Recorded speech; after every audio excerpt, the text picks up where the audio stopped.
great show lined up for you. I'm your host, Kim Jacobs, better known as the Balance Doctor.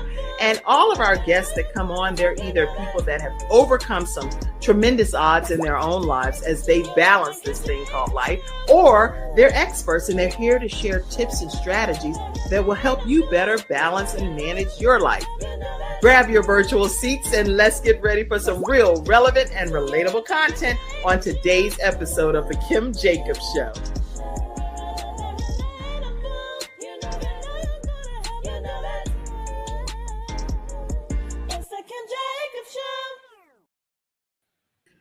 Hello, everyone, and welcome to this episode of The Kim Jacobs Show. I am super excited because guess who we have with us here today? Not just a regular mom, not a bird, not an eagle, but guess what? We have Super Mom. America's Super Mom is here with us today, Lachelle Atkins. How are you? I am so good, and I'm glad to be here, excited for the conversation, and so grateful that you reached out to me. So I'm ready to get started. I'm ready to get started too. And everybody grab your virtual seats. Go ahead and let your friends, family, coworkers, everybody know, people that you like, people that you don't like, because we all need some level of balance when it comes to managing our families. Mm-hmm. And it's so much easier said than done. Definitely. It is so much easier said than done. So what we're going to learn today are some tips from this amazing mother, wife, entrepreneur, a lot of hats that she wears. But I do want to go ahead and give you a formal introduction so everybody knows who you are and what you bring to the universe. You're a business builder, an entrepreneur, a community activist. You thrive on forging meaningful connections, helping business owners monetize their skills, and speaking openly about the value of our mental health and our mental state. We got our mental health and wellness is so critically important. You're passionate about collaborating, and thank you for being here. I'm the Balance Doctor. You're America's Super Mom. We both flowers, letting each other bloom, right? Amen. Amen. And so I'm not even gonna go through every piece of your bio because you're gonna talk about that in some of your journey. But yes. I'm so honored to have you here today, Lachelle. Thank you for being here. Oh, well, I'm really excited, and I love collaboration, as you mentioned. You know, because for me, I learned so much, so many new things, right? For me, it's about co-creating. That's one of the major ahas that I had during my journey, is to learn that collaboration is about co-creating, where we each have our own zone of genius and we don't have to dim each other's light in order to create something great. Don't you wish the rest of the world could grab hold, as my grandma would say, just grab hold to that concept? Yeah.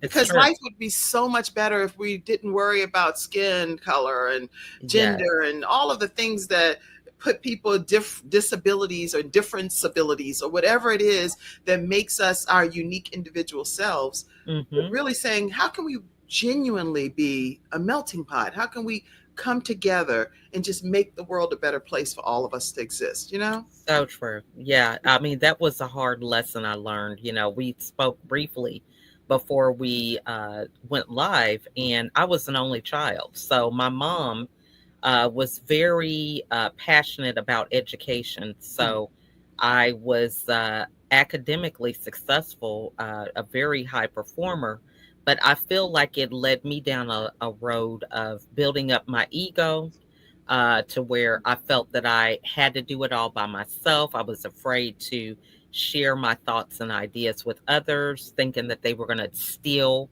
you know, my idea. And coming from a business background, I got my degree in marketing at Indiana University. And, you know, that mentality I kept through long in my years until my last hospitalization from depression. And I just learned that, you know, I was thinking that I was collaborating, you know, with people who did what I felt that they should be doing, right? I was really micromanaging. And when I learned to let people be in their own zone of genius, you know, life just turned around and was so much easier. So, you know, I fall into that mindset, of thinking I Mhm. was collaborating. But, it wasn't until I had my own journey that really was a hard one that I learned the difference between the two. I'm glad you're saying that, Lachelle, because it's only when we learn from our own real life experience that finally that moment, that light bulb situation comes off, and it's like, oh, I get it. I thought, like for me, I thought I had a lot of compassion for people and empathy for people that had people that they had loved ones that had transitioned from this earth. I go, I give food, I give water, I go to the event, to the homegrown celebration. I'm hugging, I'm sending cards, flowers, all of those things. Mhm. But the compassion that I had after my son passed was very, very different. I embraced it very Mm, differently as a result of my own walk, my own journey. So, yeah, and then I knew now what to say and what not to say to people, because before I just was it's true.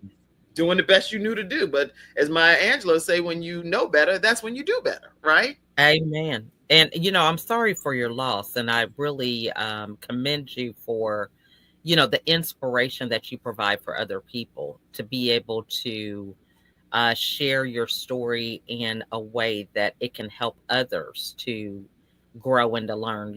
That was something that I had to learn in my own journey with overcoming depression, because for years I was ashamed of it. I felt like, guilty. I mean, all the things, bitter, blaming my husband and kids. I was going through all these things. But when I learned to forgive myself and surrender to Mm. God's plan, that's when things changed for me. Excellent. Excellent. So we're going to talk about this. You've openly shared some of the struggles that you had with finding your own identity in motherhood. How Hmm. do you feel you navigated the transition, and even the advice that you would give to other moms who feel like they're just totally lost in the process of being a mom? Well, I love this question because, it goes back to you being the balance doctor. So, what I learned in my journey was that uh, it just wasn't any balance. I had to keep it real, right? I've learned to have like a harmony, right? So I likened it to a choir or orchestra. Everybody is playing different tunes or Mhm. different octaves. They come together and make a great sound. So sometimes you might need more flutes, you might need more, drums or whatever. You have to navigate through life in real time. Mhm. So kind of putting yourself in this box where you're thinking, I'm going to do 3 hours of this and 3 hours of that. Really, it is problematic because, life happens. We mentioned earlier That's right. when we got on, you were driving to take your daughter and an ambulance was there and you were thinking, oh my gosh, I'm not going to be on time. There are so many things that are outside of our control that we have to learn harmony about these things so that it doesn't derail us That's from right. what it is that we desire to do. That's good. And that's such words of wisdom already. So, not letting life derail us. And I Mhm. know for me, when I think about balance, I think about it from the perspective that it, we, we have no idea what seasons we're going to be in our lives, but God knew what seasons we would Mhm. experience. So then does that make us out of balance, out of sync with God's alignment and plan for our lives? Absolutely not. It's Right. just where we are at that particular time in our journey. And I think, what I had to learn the hard way, okay, 13 years of depression and 3 hospitalizations was that, I really wasn't the God in the situation. And by that, I mean, I tried to control everything. Yep. I was used to being my own woman, in charge of my own schedule. I was an only child. So for me, that transition with the family growing bigger and bigger, being a stay home mom when I was just dead set on having a career. Everything about my life turned upside down based on what I thought it was going to look like. And Right. so when I learned to understand that I needed to be dependent on God, Mm, see, I was so busy being independent of God, thinking, I got this, I can do it. But He humbled me through mhm. that journey.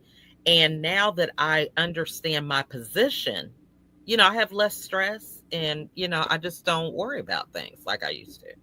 It does make a tremendous difference when you come to the realization that God is God. He got this. Yeah, I'm okay, and He's put me here for a purpose. And my children are lent to me. He's entrusting them to right. my care. So I'm really, really grateful for the advice that you're already sharing. And so everybody that's tuning in, we are actually talking with Lachelle Atkins, and she is a mom of 15. And I'm going to pop some of these pictures because we gotta, you can't imagine it until you see it. But let's Yeah. let's just put this up. Tell us about this picture. Yeah, so this actually is our just this past Christmas, it was our first time taking a destination Christmas with our children. We didn't get them any gifts, and we just went to Panama City for 4 days. And so it was really a great time. We really enjoyed ourselves right on the beach, and a moment that we'll all treasure. We're planning on doing it again this year. So we Wow. weren't sure how they would respond to not getting any gifts. Not that we've done gifts a lot in the past. We do 3 gifts a piece, like the Yeah. 3 wise men, but I think we're done with the gifts now. We like destinations better. So the experience, why the destination is better? Because I know the answer, but I just want to hear you say it. Well, for one, the location that we chose was just wonderful. We were right on the beach and we didn't have to do any other recreation. We bought puzzles and, we had gingerbread houses and, games that we played there on site. So it was just really a great bonding time with the family. So we really enjoyed it. That is awesome. And so being an only child, because Hmm. that's got to be a big deal for your mom and dad to be like, thank you, God. That's almost like when Billy Graham was the person that was at that tent revival and Yeah. was the person that accepted Christ that day. And then all of this happened as a result of that Yeah. one person attending that service. You were one child that was blessed from your mom and dad, from your mom's womb, and you had all of this happen. How did your mom and dad feel about that? Well, it was bittersweet. So my mom and dad, they were married for a while, and my biological father passed away when I was young. My mom got remarried, and I just remember as a kid not wanting for anything. I always had every material thing, and the fact that I did well in school, there was just no limit to what I could have. However, for me, it was lonely. I remember praying every year for a brother or a sister. So I tell people, be careful what you pray for. You might be answering your own prayers. Right, right. That's one thing. But my mom was one of 12, and my grandfather and grandmother got a divorce when she was a teenager, and both of my grandparents are deceased now. But she just went through a period of mourning for um, up to 7 children. So every time I was having another baby, she just had this thing like, oh, this is going to end up being my mom and dad. My husband and I have been married for 32 years now, and she's come around. So after the 8th baby, she was a little better. But yeah, she would go through a period through that first trimester. She would be depressed, just sad, thinking, the inevitable was going to happen. And so, yeah, but she's a lot better now. She loves them. Wow. So this is a lot to process because sometimes people don't know, even though you see just the beautiful pictures and imagery, Right. they don't know the story behind it and what how it really impacts the entire family. So Absolutely. wow. Okay, so with you, I also, you know what? I'm like, because this is like a lot. It's so many different angles. True. What? What is something that's the most rewarding part, in your opinion, of being a mom of 15? Now, when you get a chance to look at the private chat, because I put a comment for you. Okay, okay. Okay. But I do want to know what is like the most rewarding part of you being a mom of 15 children. For me, I would say seeing them be their own independent people. Hmm. I feel like they all have the ability and the confidence to try whatever they desire. They're not afraid to speak up for themselves. And, I believe that's a product of modeling between myself and my husband. Because a lot of people think, oh my gosh, you have a big family, you can't travel, or, you have to do things a certain way, you can't afford certain things. But we very early exposed our kids to a lot of things so Good. that they just don't see any limitation to what they can do. We Yeah. have a son who's 16. He started his own clothing line when he was 15. We have several entrepreneurs in the household. A daughter who is an actress. We've got another one who has her own travel business, traveling in a sense of doing international travel for herself, but making it a business through YouTube, um, videos and stuff that she is using to educate people about being a single mom, but understanding that even though you're a single mom, there doesn't have to be any limitation on where you can travel and how you could show up. So yeah, that's That's so good. So yeah. good. Now, I see actually some comments out there. So, Mackenzie, pop some of those comments up just so we can acknowledge some of them here. And we'll acknowledge you throughout the broadcast. Yes, most of the time I feel like I'm lost in motherhood. Mhm. She's a mom of two children, three and four and under, if I'm not mistaken. And Wow. any advice you would give to a mom that feels like they're lost in motherhood? Well, I would say, be careful of the circle that you're around. For me, my circle was really tight. It was just me. Okay. So that is a recipe for disaster. So get with other moms where you can have an outlet that you can talk. Now, every mom is not the best mom to be around, because we do have our highs and lows. So making sure that you're around moms that challenge you, that Good. get you out of your comfort zone. They keep you learning. Mhm. They have creative ways to make meals or ways to deal with children. That's I felt like I was always learning from other people, but I was learning with this very high standard for myself. I was trying to apply my academic success to motherhood, and mhm. that's not the way to do it. So be open to ask questions to people that appear to be doing well in certain areas and ask them for some tips and advice. That's good. That's Hmm. good. That's really helpful. And let's see, Hmm. another comment came in. Nice to hear about Lachelle. She's a good friend. I see Oh. that. Let's see. Uh, okay. And Hmm. then hello, all. Hello, all. Hello to you as well. So glad to have you tuned in today. All right. And I know sometimes people may say, they're your besties or whatever. You're like, I Yeah, don't that is Omar. know. He does Zoom party. Um Oh, yeah, so it's really nice. I was able to do some clues for his Zoom for his it's like Jeopardy, but it's on okay. Zoom. It's really cute the way he does it. He sent me a gift card, y'all. $25, so I was excited. Go ahead. Good friend, good friend, good friend. I see you out Hmm. there, Mother Trudy. I see you, Key Franklin. I see you, Cynthia. I see all of you, Mackenzie. I see all of you that are on and tuned in today. What we're going to do, because Lachelle, I want to give you a chance with that private chat back there to Okay. if you can get that taken care of. We're going to take a commercial break, and then we're going to come right back and hear more from our guest, America's Supermom, Lachelle Atkins. We'll be right back, everyone, right after this break. Hi, I'm Kim Jacobs, the Managing Director of the Charlotte, North Carolina chapter of eWomen Network. I am so excited that you stopped to watch this video. I've got good news for you. You've just discovered an international network of women entrepreneurs who are committed to helping you achieve, succeed, and prosper. We're on a mission here to help 1 million women entrepreneurs each achieve $1 million in annual revenue. Here at eWomen Network, we have a complete success system that supports you every step of the way in building and growing your business. You being here right now is no accident. We're supposed to know about you.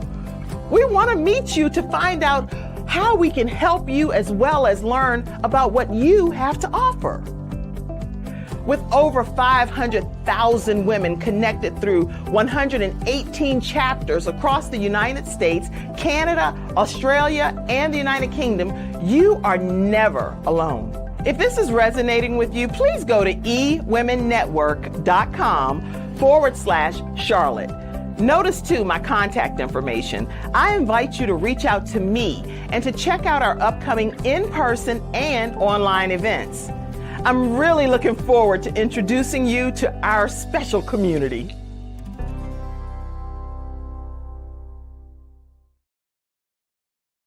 All right, everyone, we are back and we are talking with America's supermom, mom of 15, Lachelle Atkins. And right before we went to the commercial break, we were just talking about the Zoom gift card, the Zoom parties and things. How important is it for you to have other people that you have some community and fellowship with, to be able to have some form of relaxation and fun in your life? That's a great question. I think it's always good to have a large network. I have people in my network that are the age of my children and some that are older than me. Because I feel like as you go through life, you're going to experience different things on your journey. And you need to be able to hear from someone that has some expertise on it. We have a lot with social media where we look at people's posts, we follow them, and we think that we have the full story, but it's really a highlight reel.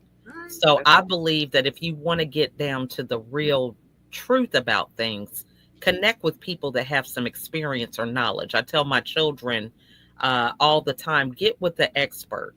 My daughters who would be asking me about hair or, makeup. I'm like, look, that's not my wheelhouse. Okay. Right. So I'm going to take you to a cosmetologist or to somebody that does your makeup so you can ask them because, as parents, a lot of times our kids take this mindset that we have all the answers, that we know everything, but giving them the ability to ask whatever they may have questions on, but guide them to the right people to get those answers from. It could help save them so much pain and anguish in the long run. That's good. Good. Okay. So you also were like a high achiever academically. So I know being at that level of mastery, how was the transition of you going to become a stay-home mom? What was that like for you? Because that could be traumatizing for some people. It was really hard. I remember, being an only child.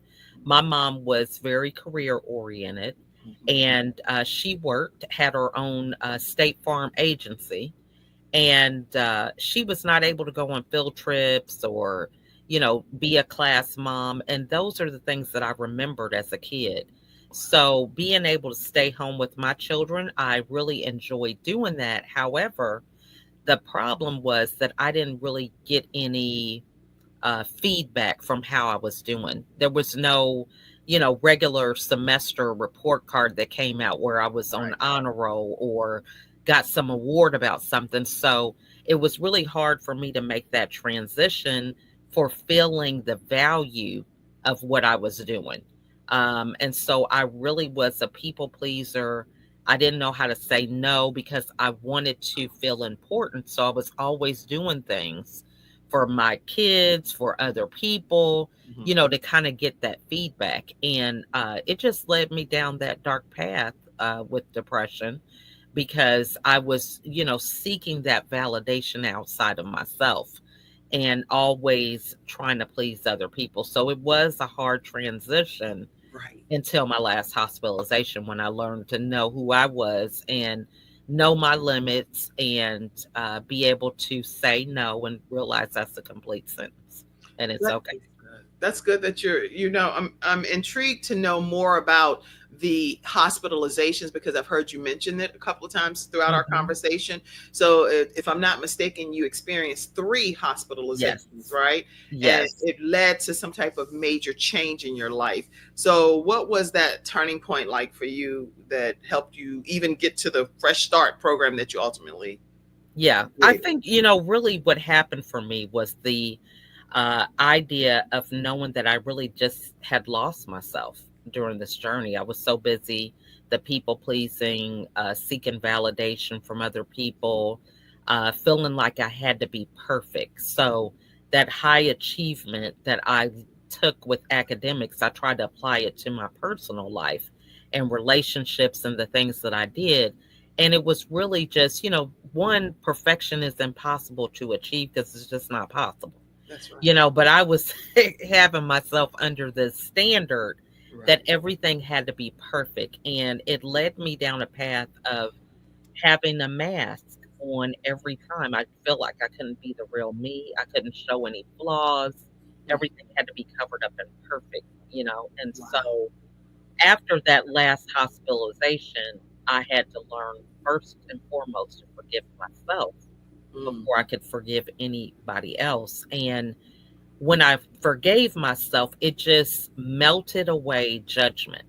You know, I didn't have any problems hearing other people and their story. I didn't have any problem sharing my story because that judgment was gone away. That's right. Um, and a catalyst for that was after my last hospitalization, I went to a vision board party. Okay. And we were there, and the keynote speaker was an author, and she introduced herself and she said, "So I used to be a prostitute." And so everybody's looking around. And so she said, "I wasn't on a street corner."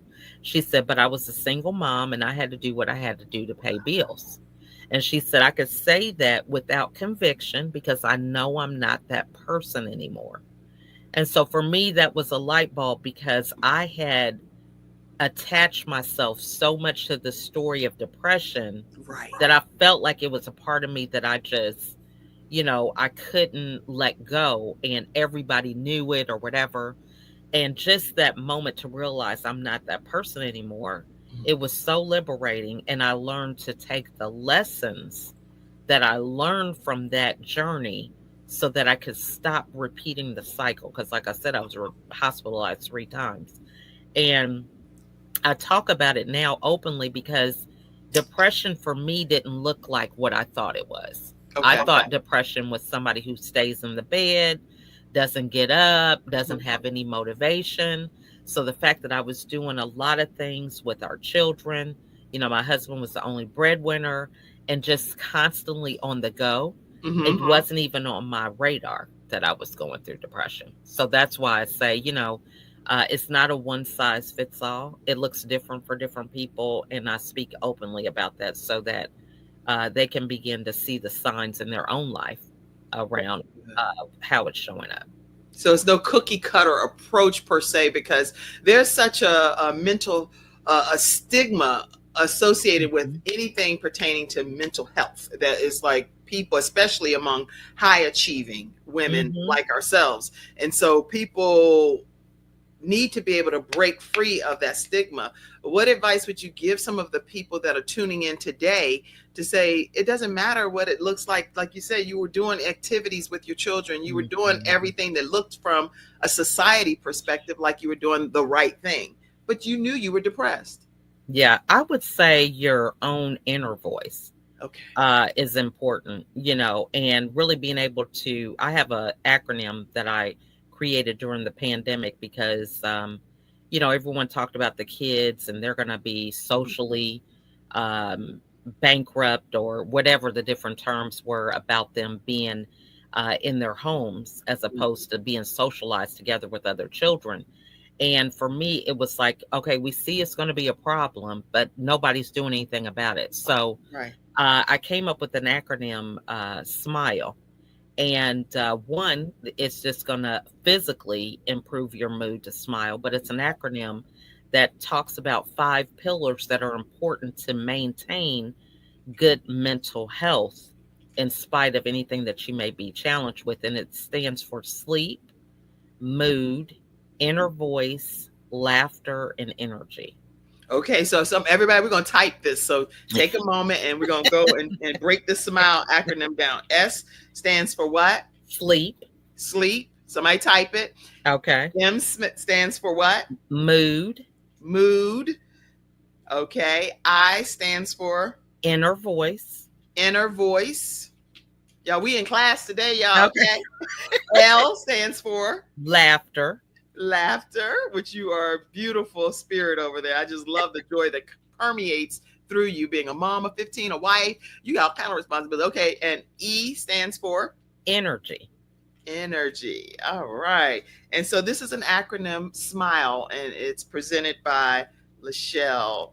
I'm putting Lachelle Atkins. So, I came up with those five areas because those were all at a deficit in my personal journey.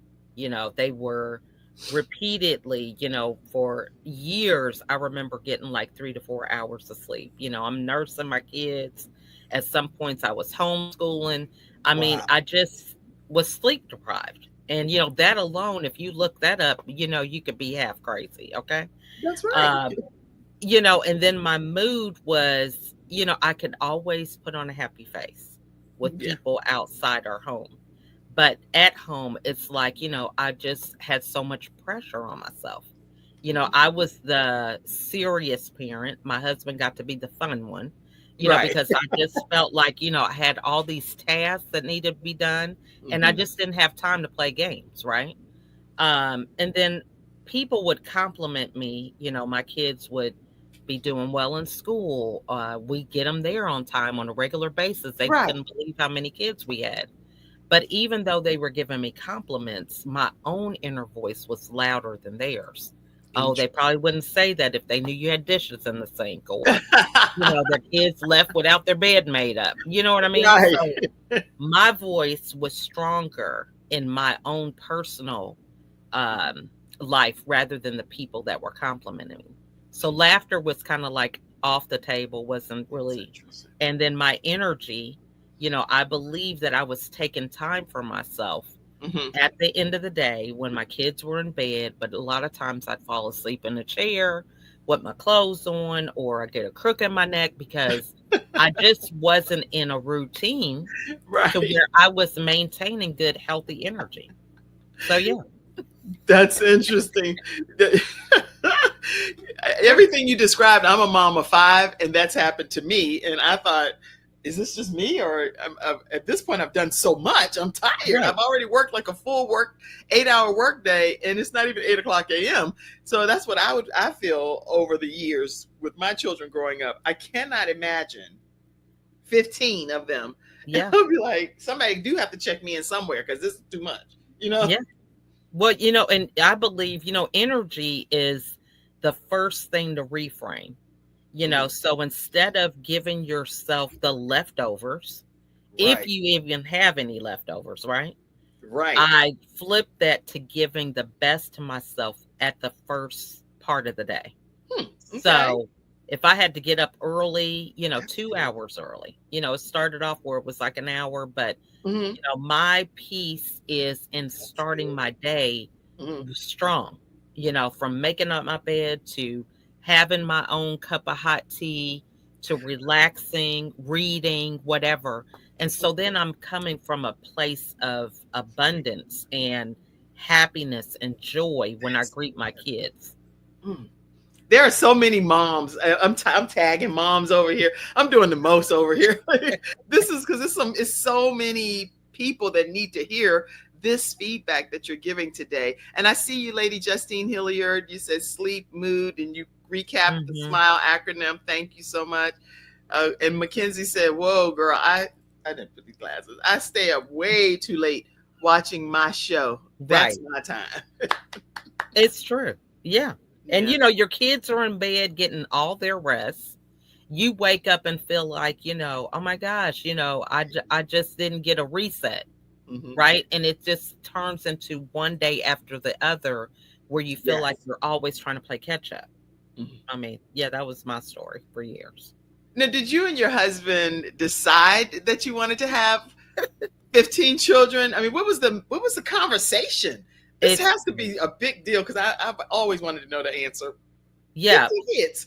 Well, we wanted to have 5 originally. Okay. So, I physically had 13 and then 2 are my stepchildren.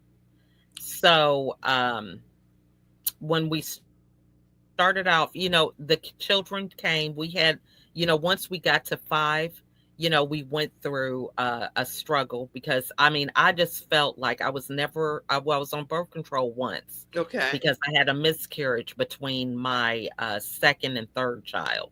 Mhm. And they recommended that I, wait a year before I had another one. Right. And I got pregnant on birth control with that one. Oh, And me. I that got was our, pregnant with my daughter on yeah. birth control. So that was our third child, but she was born around a lot of sevens. She was born on the 7th day of June. Her delivery time, the whole labor process was 7 hours. She was 7 pounds 7 ounces. She was born 7 days early, Oh my. and then she was born what they call with the veil on. Hmm. So her amniotic sac did not burst. She was actually born in the sac, and it burst when she was born. Hmm. So that for me just was a godsend because that's just God just letting me know that everything was complete, his number 7 with completion. But Right. the journey of us having as many as we did is I just felt like God blessed us. My husband, he's prior military, he was a reservist, but he retired as a major Okay. after a few years of active duty during Operation Desert Storm or Shield. I can't remember which one it was. Okay. But he was there for every birth out of all those children. And Oh. I had 11 of them natural childbirth, no pain medicine. Oh, you are Yeah, Superwoman. nothing but God. Okay. And so the last 2, I had to have a C-section because I was high risk over 40. Okay. So for me, it was just Whew.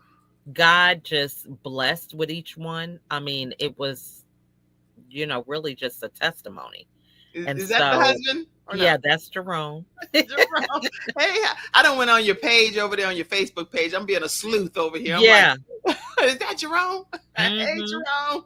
Yeah. So, yeah, we've been together for 32 years and, we're outnumbered with all these kids, but, God is good. We're whatever God says. That's, until our oldest grandchild is just 6 months younger than our youngest child.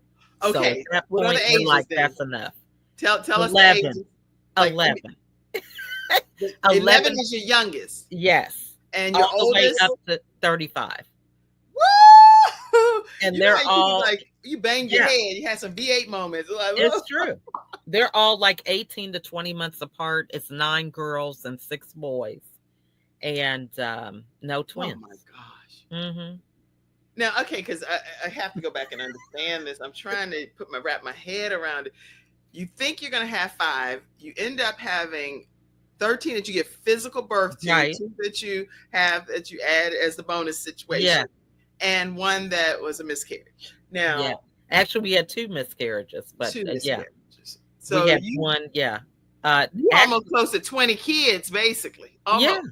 it is. It's crazy. I know it just, for me going through life with them, it doesn't seem like it's that many. Hmm. Um, it's just strange.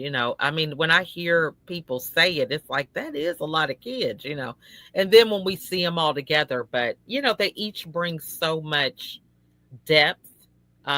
Each was a prayer journey. Hmm. I would go through a period of worship every time I had them in the hospital.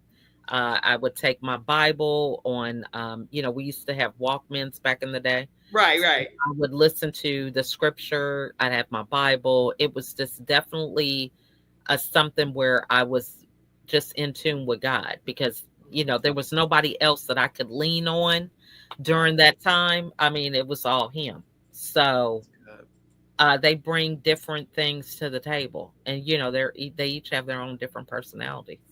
And how do they feel? Because sometimes I know I have five children, and my oldest, he'll have a situation sometimes with my next to the oldest, and he'll be like, "What you getting that for? Put that back." So he's Right. managing the situation, and everybody's so different. How Yeah. are your children? How is their dynamic? Their sibling dynamics? They are very family oriented. They do have their moments when they click off with each other, but they support each other. They have a group chat, where they communicate about games and different things that are going on. They take little excursions and trips together. So, they just really keep life interesting. I love to be able to see, the daughters, especially, they keep up with everybody's birthday. Okay, how are we doing this? Hmm. Who's doing that? They're like little mother hens. So, and we have 6 grandchildren now. So, Yes. yeah. Hmm. Wow. Wow, wow, wow. uh, okay. So a lot of times, like entrepreneurs, when they're balancing motherhood and being a wife and being a business owner or entrepreneur, that automatically lends to burnout many times over. Hmm. How do you recommend that people balance this high performance and then their mental wellness too, all combined together? Yeah. You definitely have to have a team. Okay. And establishing boundaries for yourself. Mm. I love what I do, and I could do it all the time, and I do have to um I have to be a voice for my role that I provide, because my husband and children, they long for me to spend time with them as well. And so if I'm not clear on setting that boundary, hey, I understand, but this is my job. I got to do it. And, I have to respect that. There was a time in the past that I would just drop everything for my Mm. husband and kids. If they needed something, then it's like, whatever I'm doing is not important. And so I Mm. do say you have to have strict boundaries for that, and make the most of the moments, create memories. I think a lot of times we put a lot of pressure, feeling like we have to always do something for an extended amount of time. You can set a timer for 30 minutes and That's what I do. play a game of Monopoly or Uno. You have to really be mindful of those pockets of time. My kids like going to the movies still. So I went to the movies with them last week to see Captain America.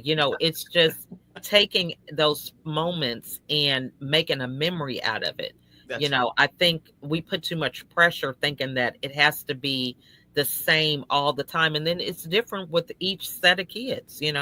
My older kids, I was younger, I had more invested in them, so I could do different things. That's right. Now that I'm older and I have kids that are younger, and this the technology has changed. Kids That's don't right. even play outside like they used to. You're like, go You like outside. play outside. They're like, no, I'm going in here and getting on my iPad or something, Right, right. video games. So, we have to understand that things are different. And so we have to be flexible with that. Wow, that's good. Really good. Mhm. Justine Hillier said that her mother had 9 children, and she said, I love growing up in a big family, but I felt like I had to fight for my mom's attention. Therefore, one of my Mhm. other sisters was like mom for me. One of her older siblings was like mom Yeah. for her.